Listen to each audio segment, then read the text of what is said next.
కేంద్రం ఒక పక్క, తెలంగాణ రాష్ట్రంలో మరొక పక్క బడ్జెట్ సమావేశాలు వాడివేడిగా చర్చలు జరుగుతూ ఉన్నాయి. ప్రజలంతా కూడా బడ్జెట్ వైపే చూస్తూ ఉన్నారు.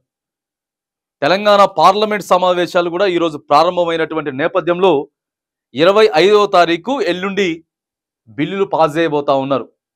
ఏ శాఖకి ఎంత, దేనికి ఎంత కేటాయించాలనేది తెలంగాణ రాష్ట్ర ఆర్థిక శాఖ మంత్రి బట్టి విక్రమార్క నేతృత్వంలో మరి బడ్జెట్ అయితే ప్రవేశపెట్టబోతున్న నేపథ్యంలో దేనికి ఎంత అనేటటువంటి అంశాలను మనం చూసుకుంటే మాత్రానికి స్కిల్ డెవలప్ యూనివర్సిటీ ఒకటి, తర్వాత ఫ్రీ బస్కి ఎంత కేటాయించాలి, రైతు భరోసా ఇప్పటి వరకు లేదు, రైతు భరోసా గురించి ఏంటిది, ఉచిత విద్యుత్ 200 యూనిట్లు, ఏవేవైతే ఇప్పుడు ప్రజెంట్ వాళ్ళు పథకాలు స్టార్ట్ చేసినారో దానికే ఎక్కువ శాతం బడ్జెట్ కేటాయించేటటువంటి అవకాశం కనబడతా ఉన్నది. ఈసారి ప్రధానంగా యువత స్కిల్గా అంటే వాళ్ళ చేతి వృత్తులతోటి ముందుకు వెళ్ళాలి అనేటటువంటి నేపథ్యంతో దానికి కూడా బడ్జెట్ కేటాయించబోతా ఉన్నారనేది మనకి కనబడతా ఉంటే, మరిగా ప్రతిపక్షాలు మాత్రానికి వాడివేడిగా ఈసారి చర్చ జరగబోతా ఉన్నది.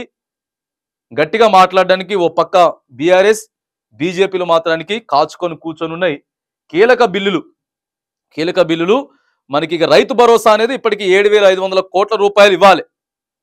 వీళ్ళు పెంచిస్తా ఉన్నారు కాబట్టి దాదాపుగా మళ్ళీ అది 10,000 కోట్లకు అయ్యేటట్టున్నది. 10,000 కోట్లు ఒక సంవత్సరానికి సంబంధించినటువంటి అంశం మీద ఇక ఇప్పుడు ఏవైతే రన్నింగ్ జరుగుతూ ఉన్నాయో, మళ్ళా ఈ మధ్యనే నిన్ననే రీసెంట్గా ఆరోగ్యశ్రీకి సంబంధించి ఆ బిల్లులు కూడా ఇస్తా ఉన్నాం అని చెప్పినటువంటి కీలక బిల్లులు అయితే కొన్ని మరి ఆర్థిక మంత్రి బట్టి గారు అయితే ప్రవేశపెట్టబోతా ఉన్నారు. మరి మనం కొంత వేచి చూడాల్సిన సమయం ఉన్నది. ఎల్లుండి 25వ తారీఖు మాత్రానికి ఏ బడ్జెట్కి ఎంత, ఏ శాఖకు ఎంత కేటాయించింది అనేది క్లియర్గా స్పష్టమయ్యేటటువంటి అవకాశం ఉన్నది.